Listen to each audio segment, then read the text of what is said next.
अस्सलाम वालेकुम। शाराय दस्तूर से मैं हूं अब्दुल करीम सिद्दीकी और आप हैं AQS के साथ, और मेरे साथ हैं जनाब नासिर इकबाल साहब और हसनात मलिक। आज सुप्रीम कोर्ट ऑफ पाकिस्तान में दो बहुत अहम वाक़यात हुए हैं। वकूआ भी है ना, वाक़यात हुए हैं। नासिर साहब तस्हीह के लिए शुक्रिया। तो जनाब हस्ब मामूल नासिर साहब ने टोक दिया गलत लफ्ज़ अदा करने से। आज सुप्रीम कोर्ट ऑफ पाकिस्तान में दो अहम चीज़ें थीं। एक था चकवाल से ताल्लुक़ रखने वाले जनाब जस्टिस काजी अमीन साहब की रिटायरमेंट के मौका पर फुल कोर्ट रेफरेंस, और फिर उसके बाद ये भी वैसे अदालती तारीख़ के अंदर एक नई तारीख़ रकम हुई है कि फुल कोर्ट रेफरेंस के बाद अमूमी तौर पर अदालत काम नहीं करती, लेकिन इस मरतबा जो है वो काम हुआ और जो समाअत हुई वो हुई सदर मुमलिकत जनाब आरिफ अलवी साहब की तरफ से भिजवाए गए आइन के आर्टिकल 186(3) के तहत 186 के तहत रेफरेंस की सदारती रेफरेंस की समाअत हुई। दोनों बड़ी अहम मौक़े थे, और आज सुना है कि जस्टिस उमर अता बंदयाल जो हैं वो उन्होंने अपने दिल की बातें की हैं। आज उन्होंने अपना दिल खोल के सामने रख दिया है, जबकि सदारती रेफरेंस के अंदर आज की हेयरिंग एक बहुत ज़बरदस्त हेयरिंग थी। अटर्नी जनरल ताहयात नाहली के हवाले से अब दलाइल देंगे और वो अदालत के इस सवाल का जवाब देंगे कि आप इसको कैसे कनेक्ट करते हैं कि ताहयात नाहली कैसे बनती है 63A के साथ। आज की जो अदालती हाईलाइट है उसमें जस्टिस जमाल खान मंदोखेल जिनका ताल्लुक़ बलूचिस्तान से है, और जस्टिस जस्टिस मज़हर मियाँ खेल, दोनों की तरफ से अटॉर्नी जनरल से काफ़ी सवालात पूछे गए। और आज जस्टिस जमाल खान मंदोखेल जो हैं उन्होंने एक मौके पर अटॉर्नी जनरल से कहा कि बेहतर ये नहीं था कि सदर जिन्होंने यहाँ रेफरेंस भिजवाया है वो पहले पार्लिमानी पार्टियों का इजलास बुलाते, पार्लिमान लीडरों से मिलते, या उसके ऊपर जो है वो कोई मुशावरत करते। और अगर इसके अलावा भी कोई चीज़ आइन के अंदर ना तो सुप्रीम कोर्ट दाखिल कर सकती है और ना वहाँ से निकाल सकती है, हम एक फुल स्टॉप भी नहीं लगा सकते, तो ये अच्छा है, बेहतर नहीं है कि जो कुछ करना है पार्लियामेंट ही करे। बहरहाल और बाकी क्या कुछ हुआ नासिर साहब से भी पूछेंगे और हसनात मलिक साहब से भी पूछेंगे। तो नासिर साहब, वो जो कल हम कह रहे थे कि जस्टिस काजी फ़ाइज़ ईसा साहब ने जो ख़त लिखा चीफ जस्टिस जनाब फाजिल चीफ जस्टिस उमर अता बंदयाल साहब को, जिनका दही ताल्लुक़ है, आज तो उन्होंने कहा कि मेरा ताल्लुक़ भी देहात से है, तो उसकी बाज़गश्त सुनाई दी है फुल कोर्ट रेफरेंस की तकरीर में। चीफ जस्टिस ने अपनी लिखी हुई तकरीर तो पढ़ी, लेकिन फिर उसके बाद वो काफ़ी कुछ कहा उन्होंने। क़य्यूम साहब जिसे कहते हैं ना कि दिल खोल कर रख दिया, दिल खोल कर रख दिया। हाँ, अच्छा। यानी उन्होंने अपने दिल की जो बात थी, और उन्होंने उसका कहा भी, उन्होंने कहा मैं भी एक विलेजर हूँ, एक देहाती हूँ, और मेरे जहन में जो बात आती है, जिस तरह आपके जहन में अच्छा, बात आई। मुखातिब कौन था सामने? एहसन भून थे? कौन था? नाम ले रहे थे, बाकायदा उन्होंने नाम लिया है। किस किस का? एहसन भून साहब का जो सदर हैं president supreme court bar association के, एंड हफीज़ुर रहमान चौधरी जो वाइस चेयरमैन हैं पाकिस्तान बार काउंसिल के, उन दोनों का नाम लेके बात की है। हाँ। और उन्होंने कहा है कि आप ये कहते हैं कि एक ट्रेडिशन है कि जो है कंपोजिशन ऑफ द बेंच है उसमें सीनियर हो।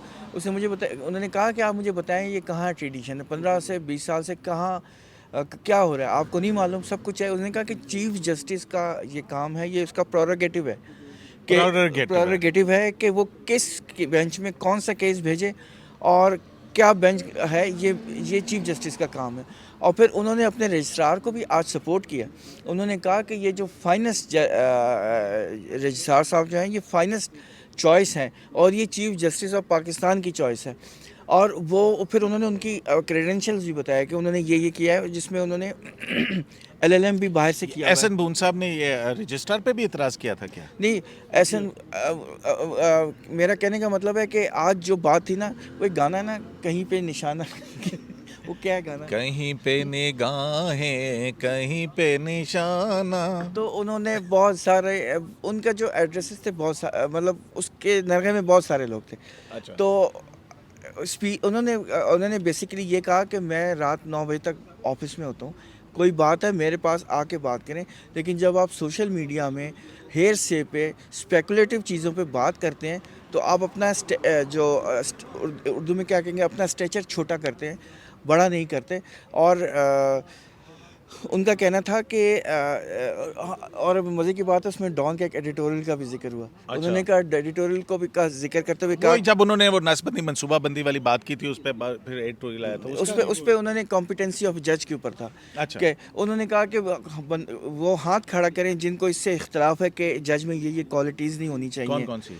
उसमें जो मतलब जो क्वालिटीज़ हैं, मतलब कहने कॉम्पिटेंट होना चाहिए, अच्छा। टेम्परामेंट उसका अच्छा होना चाहिए, दूसरों को सुने। अच्छा। काफ़ी असल में बहुत ज़्यादा बातें हैं, बहुत लंबी बात थी। पेशेंट हाँ, हो। उन्होंने कहा बेसिकली उनका कहना था कि आप जजेस को अटैक ना करें। जजेस जो हैं not in the supreme court as well as in the high court, वो इंतहाई कमिटेड जजेस हैं, काबिल जजेस हैं और हाई कैलिबर के जजेस हैं। और आप उनको सिर्फ एक स्वीपिंग का लफ्ज़ इस्तेमाल किया, स्वीपिंग स्टेटमेंट दे के असल में। अच्छा, बिल्कुल अब मुझे याद आ रहा है, ये वही जज्बात हैं जो साबिक चीफ जस्टिस गुलजार ने आसमा जहांगीर कॉन्फ्रेंस के अंदर बहुत गुस्से में कहे थे। लेकिन तो अब आपको क्या लगा? मुझे लगा वहाँ पे लोग कह रहे थे चीफ जस्टिस गुस्से में आ गए। उन्होंने ये कहा कि मैं आपको इंतहाई रिस्पेक्ट और सिविलिटी एट माई कमांड उसमें बात कर रहा हूँ। ये उन्होंने पहले लफ्ज़ बोल दिया था कि तो इसलिए इक्वेट नहीं कर सकते। तो अच्छा, ये तकरीर से हट के उन्होंने एक्सटेम्प्योर बात की। ये बेसिकली पहले तो उन्होंने अपनी पूरी रिटन स्पीच पढ़ी जिसमें बेसिकली जो जज जा रहा होता है उसकी पूरी हिस्ट्री बयान की जाती है और उनके जजमेंट्स को साइड किया जाता है। अच्छा, क्योंकि रजिस्ट्रार जो है उसका हवाले से काजी फैसल साहब के ख़त के अंदर भी कहा गया था, ठीक है ना?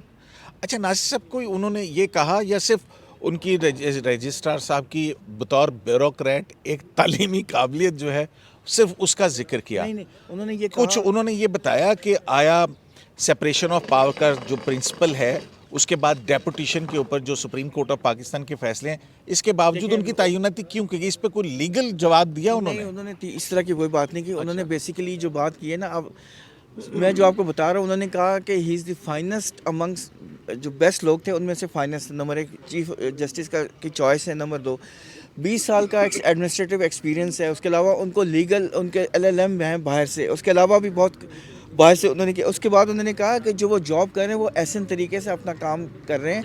आप अच्छा, अभी मुनाल की जो मुनाल की अपील थी, एक मिनट सवाल तो मेरा, मुनाल की अपील थी बगैर नंबर के लग गई थी, तो ये किसकी वजह से? वो रावी डेवलपमेंट वाली भी ये शिकायत आप उनसे ना करें ना, मेरे से नहीं। आपसे सवाल का जवाब दे देना। मैं आपको जो अंदर बात हुई मैं वो बता रहा हूँ। अच्छा। वो बाकी जो है ना, ये मैं तो ये पूछ रहा हूँ कि इस I am not spokes person of anybody ना। हाँ, अच्छा। ठीक है, ये जहन में रखें। ठीक है। तो मैं जो अंदर हुआ है वो बता रहा हूँ। उन्होंने ये कहा है कि वो अपना काम ऐसे तरीके से कर रहे हैं और वो एडमिनिस्ट्रेटिव जॉब कर रहे हैं। मेरा काम एडमिनिस्ट्रेटिव काम नहीं है, मेरा काम जुडिशल वर्क है। आप चाहते हैं कि मैं जुडिशल वर्क के साथ साथ एडमिनिस्ट्रेटिव काम भी करूं, उनको रखा जिस पर्पज़ के लिए वो ठीक काम कर रहे हैं। और एडमिनिस्ट्रेशन सीनियर प्यूनियर जज को दे दे। एडमिनिस्ट्रेशन यार वो रजिस्ट्रार तो नहीं है ना, सीनियर प्यूनियर जज, वो जुडिशल काम करेंगे ना। अच्छा, तो वैसे तरीका ये होता है कि अमूमन जो है वो काम बांटा जाता है एडमिनिस्ट्रेटिव तरीके से कि आप फलां जज ये करें, फलां जज की कोई ड्यूटी होती है, कोई एडमिनिस्ट्रेशन का काम भी दिया जाता है। लेकिन जो अच्छा नासिर साहब, मुझे ये इसमें जो है ना, एक और चीज़ मैं आपको बताऊं, कहीं मेरे कुछ सोर्सेज थे, उन्होंने मुझे खबर दी थी कि जो जस्टिस काजी फ़ाइज़ ईसा को बलूचिस्तान में इंसदाद दहशतगर्दी की अदालतों का मॉनिटरिंग जज मुकर्रर किया था, उन्होंने ये जिम्मेदारी लेने से इनकार कर दिया। वो क्यों किया है उन्होंने इनकार? यार बात सुने, मैं आपको यही बता रहा हूँ, मैं किसी का स्पोक्स पर्सन नहीं हूँ। नहीं, आप माशाल्लाह आप सीनियर तरीन सहाफ़ी हैं, मैं भी आपसे सीखता हूँ। मैं डॉन में जब आपकी खबर पढ़ता हूँ मुझे पता लगता है कि मैंने क्या क्या कुछ मिस कर दिया और ख़बर को कैसे बयान किया, उसमें आपका पुराना एक्सपीरियंस होता है। अभी मैं आपकी खबर पढ़ रहा था, आपने 42 के करीब जो है ऐसे जजेस की लिस्ट दी थी जो कि जूनियर थे और सुप्रीम कोर्ट में अपॉइंट हुए थे। तो नासिर साहब, आपको कुछ ना पता हो, ये कैसे हो सकता है? यूँ साहब, मैं लोडेड सवालों का जवाब नहीं देना चाहता ना। मैं आपको वो बता रहा हूँ मैं आपको वो बता रहा हूँ कि जो आपने मुझसे सवाल किया है कि वहाँ आज क्या हुआ, वो मैं आपको बता रहा हूँ कि ये हुआ। आप अच्छा। मुझे इधर उधर ना लेके जाए ना, ये जो नहीं, चीज़ें क्यों? मैं मुझे आपकी एनालिटिक स्किल्स के ऊपर जो नहीं, है ना वो देखें, आसानी रहेगी। बहुत सारी ओपिनियन वो मेरे मेरी अपनी ओपिनियन है। अच्छा, हाँ, आपकी तो अपनी opinion। तो ठीक है, आप कह दें कि ये मेरी जाती राय है। ये मेरी जाती राय। आप मतलब आपकी जाती राय में बगैर नंबर के रजिस्ट्रार को मुकदमा समात के लिए मुकर्रर नहीं करना चाहिए। देखें, रजिस्ट्रार ने ऑन हिज ओन किया होगा, उसे कोई डायरेक्शन की गई होगी ना। रजिस्ट्रार अपने डिसीजन तो इंडिपेंडेंटली चीफ नहीं जस्टिस करता। कह रहे हैं कि मैं उसको मुकदमे उनसे फिक्स करता हूँ, मैं बेंच बनाता यार, हूँ। Chief justice head of the department है ना, उनसे सेक्रेटेरिएट जब कोई डिसीजन लेता है, वो उसका जो टॉप सेक्रेटेरिएट का टॉप ऑफिसर तो रजिस्ट्रार है ना, वो अपनी मर्ज़ी से नहीं करता ना। वो बहुत सी छोटी मोटी चीज़ें तो अपनी मर्ज़ी से करता होगा, लेकिन डिसीजन वो मांगता है, वो पूछता है, वो अपनी मर्ज़ी से नहीं चलता। ज़ाहिर तो है मतलब आप क्या कहना चाह रहे हैं कि वो बगैर नंबर दरखास्त जो है वो उसने उसको कहा किससे गया पूछ होगा के कि आप लगाई लगा होगा? दें। किसने कहा होगा? यार, आप देखते हैं ना कि कोर्ट में केसेस आते हैं, वो रजिस्ट्रार किससे हिदायत ली होगी? वकील लेके आता है ना चीफ जस्टिस के पास कि जी उन्होंने मेरा नंबर नहीं लगाया। चीफ जस्टिस ने कहा कि ऑफिस को डायरेक्शन देते हैं कि लगा दो। इसी तरह की डायरेक्शन उसको गई होगी कि तुम नंबर लगा दो, लग गई। ये बात है। बगैर नंबर लगा दो। नंबर लगा दो, चलिए, बेंच ठीक। फिक्स करो, नंबर लग जाएगा। नंबर अच्छा। ये तो एडमिनिस्ट्रेटिव काम है ना, ये कोई इतनी रॉकेट हाँ, साइंस तो सही नहीं बात है, है। ये वो तो सही तो बात है। रजिस्टर में हाँ। लिखा है कि इस नंबर का केस आ गया, लग ही जाएगा। हाँ, सही बात है। अच्छा, हसनात साहब, ये एहसन भून साहब जो हैं वो एक ऐसे मौके पे, जबकि चकवाल से हमारे जस्टिस काजी मोहम्मद अमीन रिटायर हो रहे हैं, एहसन भून साहब को क्या पड़ी थी कि वो काजी फाइज साहब के ख़त के हवाले से कुछ कंटेंट्स जो हैं वो वहाँ पढ़ दें? देखिए, मेरा ख्याल है कि बाहर जो है वो यही तो मसला आ रहा है कि हुकूमत को भी रहा है, और भी जो जस्टिस काजी फाइसा के मुखालिफ कैंप है, या जो भी कहें, जो भी जहाँ भी है वो कैंप, वो उसको ये है कि बाहर के दोनों धड़े, यानी आसमा ग्रुप भी और हामिद खान ग्रुप, दोनों जो है वो जस्टिस काजी फाइसा के साथ खड़े, और उसमें कोई कहीं कोई मतलब बड़ी कोशिश की गई हर साइड से, लेकिन वो लोग हट ही नहीं रहे। ये मेरा ख्याल है कोई ब्लेसिंग है। हालांकि जिस किस्म का जैसे काजी फाइसा का मिजाज है, मतलब वो गुस्सा भी कर जाते हैं, मतलब सीधी बात कह देते हैं, नाराज़ करने में कर देते हैं लोगों को, लेकिन फिर भी जो भी है, जैसे भी है, बाहर नाराज उनके क्यों होते हैं लोग? एक कानून की, आइन की सीधी बात कर दी, तो इस पर नाराजगी वाली कौन सी लेकिन बात बस ये है। और उस नाराजगी का इजहार आज फुल कोर्ट रेफरेंस में हो नहीं, वो मेरा ख्याल है जिस कि जी तरह घर की बात घर में रहनी चाहिए थी, ये लोग देखें इस तरह से- वो अब यही बात है ना कि उन्होंने लेटर लिख दिया, गलत किया। हम कल, मैंने और नासिर साहब ने कहा कि लेटर इस तरह पब्लिक ना होता बेहतर था। अब जो आज चीफ जस्टिस साहब ने गुस्से से वो पब्लिक तो आप दोनों ने किया, दोनों ने खबर दी थी, देखिए, मेरे जो पास तो खबर भी नहीं थी। आप 15 फंक्शनरीज को भेजेंगे कापी, तो कहीं ना कहीं से मिल जाएगी ना कापी, इस तरह तो नहीं होता। तो आप अगर चीफ जस्टिस को कई लेटर थे, जो गाई साहब ने केड़ा थोड़े कौन से थोड़े लिखे हैं लेटर, कहीं नहीं आते, कहीं आ जाते हैं। तो वो असल में बात यह है कि जो आज चीफ जस्टिस बंदयाल साहब की तरफ से जो था ना मिजाज, कि थोड़ा गुस्सा था, वही मेरा ख्याल है कि वो कंट्रोवर्सी जो है ना, वो भी चीफ जस्टिस के लिए भी मुनासिब नहीं है। उमर अता बंदयाल साहब को देखें, ये जो भी हो, काजी साहब की बेशक गलती हो, लेकिन अल्टीमेट चीफ जस्टिस काजी साहब की गलती है नहीं, क्या? मैं पहले ये तो नहीं कह रहा। एस्टैब्लिश कर लेना कि हाँ जी ये गलती है। अच्छा, मैं क्या कह रहा सीधी हूँ बात करना गलती है? क्या आइन की बात करना गलती है? क्या कानून की बात करना गलती है? सर, बात वो फिर वो एक बार बात यूज़ होती है डेकोरम की। यहाँ जजेस का जो डेकोरम ऐसा बना हुआ है, अब वो आउट ऑफ बक्स है नहीं ना, वो इस तरह वो जो बक्स, लेकिन मैं ये कह रहा हूँ चाहे वो गलती भी है, लेकिन डेकोरम को देखेंगे या कॉन्स्टिट्यूशन और लॉ चले को जो भी देखेंगे है, और आइन मैं को ये कह देखेंगे? रहा हूँ कि चीफ जस्टिस की अल्टीमेट जिम्मेदारी है कि सुप्रीम कोर्ट में कंट्रोवर्सी ना बने। हाँ। आप ये जहाँ तक बात आप आ रही है ना कि काई साहब के साथ आप कहें कि गलतियाँ ज़्यादतियाँ हो रही हैं, हुई हैं माजी में, क्या गुलजार साहब ने उनके पास प्रॉपर केसेस नहीं लगाए, 2 रुकनी बेंच दिया, सीनियर होने के बावजूद हाई प्रोफाइल केसेस में मनपसंद जजेस को बिठाया, उनको नहीं बिठाया। इवन चलें एक तो आप कहें ना कि किसी प्योर एग्जीक्यूटिव का मामला हो, जिसमें पोलिटिकल मैटर हो, आम मैटर्स में भी जब लार्जर बेंच बना तो उनको नहीं बिठाया गया। ये ज़्यादतियाँ हिस्ट्री में लिखी जाएंगी और ये चीफ जस्टिस पे से पूछा जाएगा हिस्ट्री में। और ये जो साकिब निसार साहब ने हनीफ राय से पटिशन करवाई और मतलब वो जो पटिशन फिक्स हो गई, और जिस तरीके से खोसा साहब ने साजिश की, गुलजार साहब ने जो कुछ मतलब बेंच केसेस नहीं लगाए, ये वो चीज़ें गलतियाँ हैं। लेकिन काजी साहब को फिर है, ये सारे हम मीडिया बाहर देख रही है, काजी साहब को ये चीज़ें नहीं करनी चाहिए। बार मतलब ये जो लेटरबाजियां हैं ये जो लेटरबाजियां क्या होती हैं यार? एक कम्युनिकेशन है अपनी चीफ जस्टिस से। आज काजी फाइज साहब से जब चाय पे हम मिले ना, हाँ। रेफरेंस के बाद ऐसी हल्की फुल्की गपशप के लिए, मतलब वो हमारी इंटरेक्शन हो जाती है ना, आपकी भी होती है। तो मैंने काजी साहब से ये पूछा था, मैंने पूछा था कि सर क्या सीनियर प्यूनी जज के साथ कंसल्ट नहीं करना चाहिए?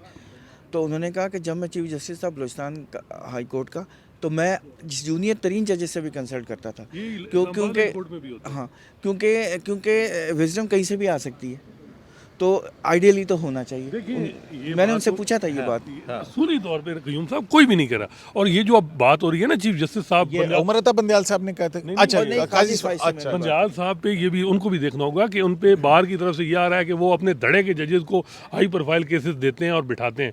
ये उन पे इल्ज़ाम लग रहा है बार बार कि क्यों उनके जो करीब जजेस हैं वो हाई प्रोफाइल केसेस में बैठे हैं और कुछ जो दूसरी कैंप में हैं। मतलब यहाँ बड़े वाज़ेह कैंप हैं, आपको भी पता है किस तरह के कैंप। उन जजेस को आप उनके जो खदशात हैं, चाहे वो बोलते नहीं हैं लेकिन हैं, बारों में ये बातें होती हैं, ओपन हो रही हैं, हर तरफ सोशल मीडिया उठाए बातें हो रही हैं कि फ़लाँ जज इस कैंप से या फ़लाँ इससे। ये चीफ जस्टिस की जिम्मेदारी है। बार बार यही लेटर लिखना चले गलती है चीफ जस्टिस काजी फाइज की। गलती कहाँ से आ गई? कैसे हम गलती है? कहेंगे देखिए आप बात समझने की कोशिश हाँ। करें। असनाद साहब ये कह रहे हैं कि लेटर आप ज़रूर लिखें, लेकिन इंटरनल रखें। आपने उसको प्रेसिडेंट को भी भेज दिया, आपने बार काउंसिल को भी भेज दिया, आपने एडवोकेट जनरल को भी भेज दिया, आपने पता नहीं किस किस को भेज दिया। डेट इज़ रॉन्ग, वो ये कह रहे हैं, पब्लिक ना करें, वो ये कह रहे हैं। इनमें बार, बेंच, अटॉर्नी जनरल, ये सब कौन है?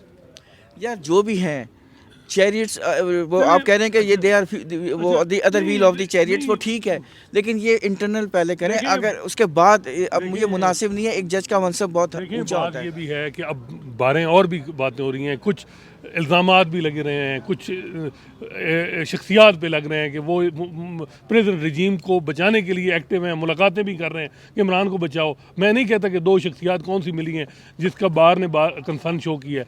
मसला ये है कि किससे मिली? मैं ये ज़्यादा नहीं बात कर सकता इस हवाले से कि हर बात नहीं हो सकती। ये चीफ जस्टिस साहब तक बारों ने कंसर्न जो भी शोज़ किए और ये आगे पीछे ये बातें हर जगह हो रही हैं। मैं यही कह रहा हूँ कि अगर जस्टिस काजी फैसला गलत कर रहे हैं, हम बिल्कुल कहेंगे कि उन्होंने जो डेकोरम कोर्ट का है वो उसमें रह के चीज़ें करनी चाहिए। ये हिस्ट्री हमने देखना है, मीडिया वाले सारा रिपोर्ट कर रहे हैं जो भी है, लेकिन जो दूसरी साइड पे जो अब पर्टिनेंट चीज़ें हैं जिन पे मामला लोगों को खदशात हैं, वकला को, उनको अगर इस तरीके से एड्रेस ना किया गया तो ये मेरा ख्याल है ये ऐसा लावा है फटेगा, इंस्टीट्यूशन बर्बाद हो जाएगा। आप तो डर ही गए वैसे। आपका जो रिएक्शन है बड़ा मैं भी डर गया हूँ आपके रिएक्शन से। अच्छा जी, ये तो थी जो आज चकवाल से ताल्लुक़ रखने वाले जस्टिस काजी अमीन की रिटायरमेंट के ऊपर फुल कोर्ट रेफरेंस गिरवाया। हाँ, जिन्होंने नस्ला टावर गिरवाया, गुजर नाला, गुजर कोविड में जो गुजर नाला रिलीफ मिले थे कैदियों को वो ख़त्म कराए। हाँ। यानी एंटी रिलीफ के दौर पे उनको एक बड़ा शुक्र अल्हम्दुलिल्लाह जस्टिस काजी अमीन खैर खैरियत से रिटायर हो गए। तो ये इस की हमने जो है वो काजी अमीन साहब पे अलहदा से, असनाद साहब आपकी ख्वाहिशात के मुताबिक, क्योंकि आपका हक ज़्यादा है चकवाल से आप ही हैं तो आपका हक ज़्यादा है, तो हम बिल्कुल प्रोग्राम करेंगे उस पर। तो ये जो आज का हुआ उस पर, और अगला हमारा व्लॉग जो है वो आप देखिएगा, वो है सदारती रेफरेंस में क्या हुआ। शराय दस्तूर से अब्दुल करीम सिद्दीकी को AQS लाइव से इजाज़त दीजिए। अल्लाह निगहबान।